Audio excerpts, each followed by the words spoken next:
यहाँ तक हमें ये बात समझ आ चुकी है कि अगर एक कमरे के अंदर इस जगह के ऊपर एक बंदा है और हम इस जगह पे खड़े हैं और हम अगर इस इंसान तक पहुंचना चाहते हैं तो हमें अभी हमने कुछ कैलकुलेट की थी वैल्यू, जो मैग्नीट्यूड हमने निकाला था वो 2.236 इतने फुट, ठीक है, इतने फुट का फासला है। यानी इस जगह से इस इंसान तक पहुंचने के लिए इतने फुट हमें चलना पड़ेगा।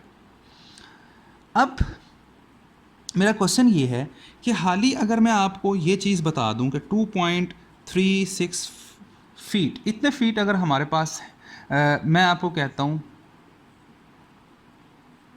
कि इतने फीट आपके पास एक वैल्यू, एक मैग्नीट्यूड है कि इतने फीट दूर एक बंदा खड़ा है, तो आप क्या उस तक पहुंच सकोगे? तो इसका हमारा आंसर था कि नहीं, हम उस तक नहीं पहुंच सकते, हमें किसी डायरेक्शन की ज़रूरत है। मतलब अगर मैं इस ज़ीरो पॉइंट पे खड़ा हूं तो मुझे क्या पता चलेगा कि मैंने इस तरफ को जाना है, एक्स एक्सिस की तरफ जाना है, वाई एक्सिस की तरफ जाना है, ऊपर को किस किस जगह के ऊपर जाना है, ऊपर जाना है, नीचे जाना है, किस किस डायरेक्शन के अंदर मैं चलना शुरू करूं कि मैं उस बंदे तक पहुंच सकूं।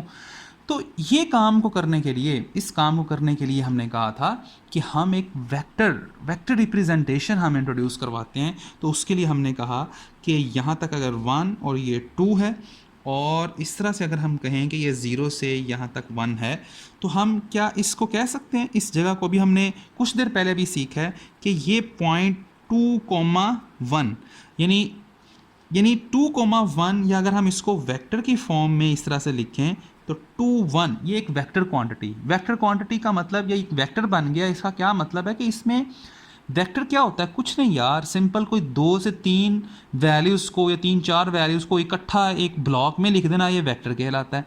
तो अब ये 2 और 1 बेसिकली हम इसको वेक्टर क्यों कह रहे हैं? इसलिए कह रहे हैं कि इसमें दो तरह की इंफॉर्मेशन है। दो तरह की इंफॉर्मेशन क्या है कि एक्स एक्सिस के अंदर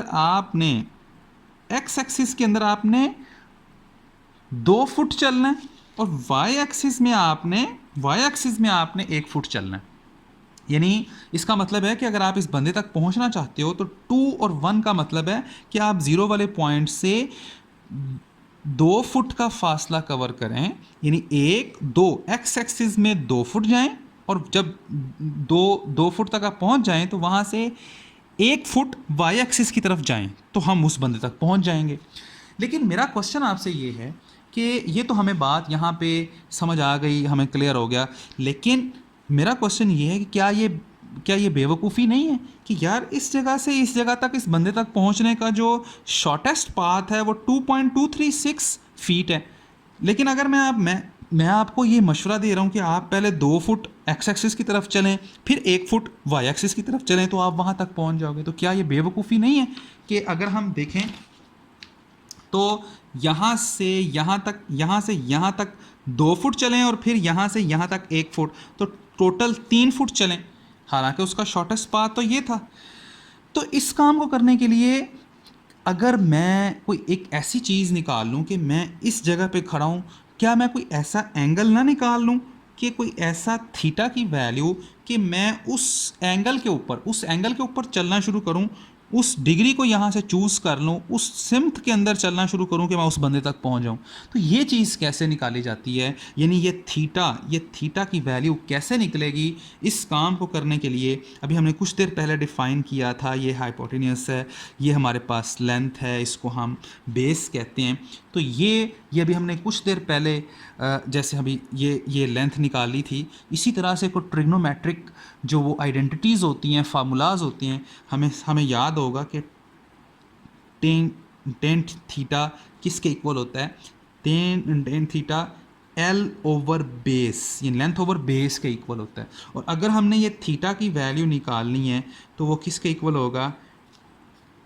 tangent inverse L over B, और लेंथ क्या है?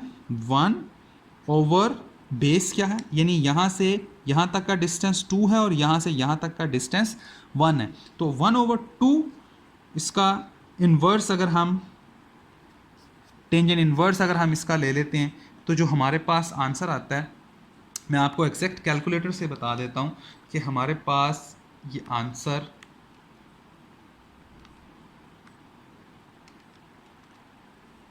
26, ये हमारे पास जो आंसर है वो 26.56 डिग्री, ये एंगल हमें पता चल गया। तो यार हम इतनी देर से टेंजेंट थीटा निकाल के थक रहे हैं भाई, क्यों निकाल रहे हैं, इसकी वजह क्या है? ये थीटा, ये एंगल निकालने की वजह ये है कि मैं अब आपको लंबा रास्ता ना बताऊं कि 2 फुट इस तरफ को चलो 1 फुट इधर को चलो, पहुंच जाओगे, लेकिन हम तो शॉर्टेस्ट पाथ से चलना चाहते हैं, तो उसके लिए फिर हमें एंगल्स की ज़रूरत पेश आती है। तो ये थीटा कितना चूज़ करूं? ये थीटा 26, आप वो डी ले लो यार, जो बाज़ार से वो डी मिलती है जिसके ऊपर एंगल्स होते हैं, आप वो रखो और अपने एक्स एक्सिस से इस दीवार से 26.56 डिग्री ये मेजर करें और उस डायरेक्शन में चलना शुरू कर दो, तो आप उस बंदे तक पहुंच जाओगे और शॉर्टेस्ट पाथ भी आप फॉलो कर लोगे। तो ये टेंजेंट थीटा से अगर आपको, यानी अगर आपको लेंथ और बेस का इल्म है, लेंथ और बेस का पता है, तो आप इस तरीके से ये एंगल निकाल सकते हो। इसी तरह से सेम सिनेरियो, सेम केस कि अगर आप लेंथ और बेस से निकाल सकते हो, तो हम इस फार्मूला को भी जानते हैं कि हमारे पास साइन थीटा किसके इक्वल होता है। साइन थीटा की अगर हम बात करें तो वो हमारे पास लेंथ ओवर हाइपोटेन्यूज होता है, यानी थीटा कैसे निकलेगा? साइन इनवर्स, लेंथ हमारे पास है 1, यानी लेंथ ओवर हाइपोटेन्यूज, यानी 1 डिवाइड बाय 2.236, तो इससे भी आंसर सेम 26.56 डिग्री आंसर आता है। अगर आपको लेंथ और बेस का पता है, यानी ये वाली लेंथ और इस डिस्टेंस का और इस डिस्टेंस का पता है, तो आप इस फार्मूला से ये एंगल निकाल लें। अगर आपको लेंथ और हाइपोटेन्यूज का पता है, तो आप साइन थीटा के ज़रिए ये निकाल सकते हैं। और अगर आपको हाइपोटेन्यूज और बेस का पता है, इस डिस्टेंस का नहीं इलम, तो आप यही काम कॉस थीटा किसके इक्वल होता है? Base over hypotenuse. और एंगल थीटा किसके ज़रिए आप निकालोगे? ये दूसरी तरफ जाएगा, यानी इक्वेशन के दूसरी साइड पे जाएगा, तो ये इन्वर्स हो जाएगा, बेस ओवर हाइपोटेन्यूज। और अगर आप इसके अंदर सेम वैल्यूज़ को अगर आप पुट करेंगे, तो आपके पास अगेन आंसर आएगा 5.6 डिग्री। तो ये इसका फ़ायदा है कि हम यानी एक वेक्टर क्वांटिटी को किस तरीके से रिप्रेजेंट करते हैं, ये तरीक़ाकार है।